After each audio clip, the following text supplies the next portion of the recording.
Household budgets are being squeezed like I've never known in my lifetime. Rising energy bills, fuel costs and food bills. Now, while I can't increase the amount of money coming into your household, I have got some tips for reducing food waste and for making healthy yet cost-saving swaps at the supermarket. Hopefully, reducing your food bill without reducing the nutrients. As always, if you do enjoy this video, don't forget to subscribe to our channel. It really does help us to reach more people. And if you hit the bell, you'll be notified when we release more.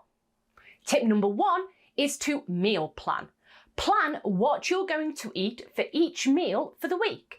This is essential, as if you know what you're going to eat, you will only buy what you need. It reduces the temptation to pick up those special buys that you don't really need and reduces the amount of food that you throw away. There'll be much less waste. Tip number 2 is to ignore best before dates. Now, I know this one might not be for everyone. I know my husband won't eat anything past its best before date, but best before dates do not mean that a food is no longer safe to consume. It just means that the quality might not be there. Now, some supermarkets are already making moves to remove best before dates from things like fruits and vegetables, as with fruit and veg, it's quite obvious that it's past its best. But many foods are safe beyond their best before date. Now, use by dates are different, as a use by date indicates that that food may no longer be safe to consume after that date. So, for instance, dairy products. Beyond the use by dates, these foods not only lose quality, but may also be harmful. Tip 3 is to swap out expensive superfoods. So superfood is a loose term that's given to some foods, indicating that that food has superior nutrition to other similar foods. But superfoods are often much more expensive than their less super counterparts.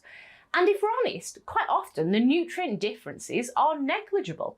So for instance, kale could be swapped for red cabbage. Both provide similar levels of macro and micronutrients. The only significant difference is that kale may have an anti-inflammatory effect, but kale can also cost 4 times as much as cabbage.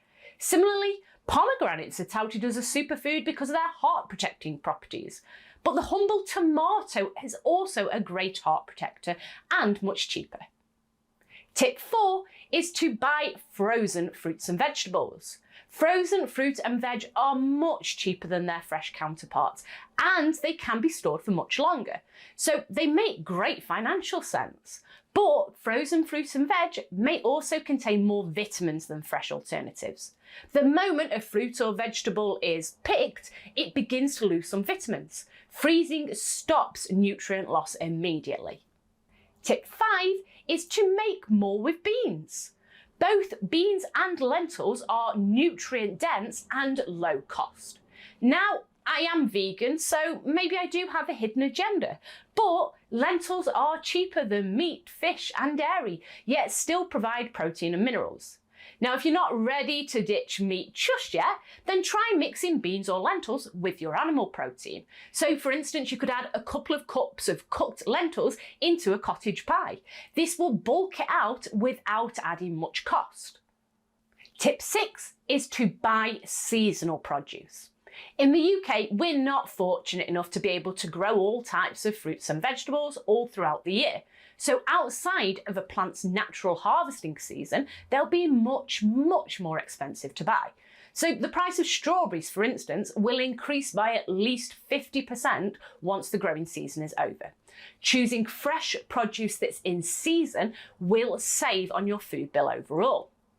Tip number 7 is to cook in bulk.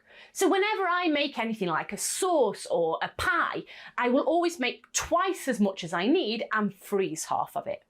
Now, admittedly, this habit was born out of an intense dislike for cooking every day, but it also means that I turn the oven on less frequently, as I only need to reheat the frozen food, and I rely on takeouts less often, as I've always got at least one meal in the freezer.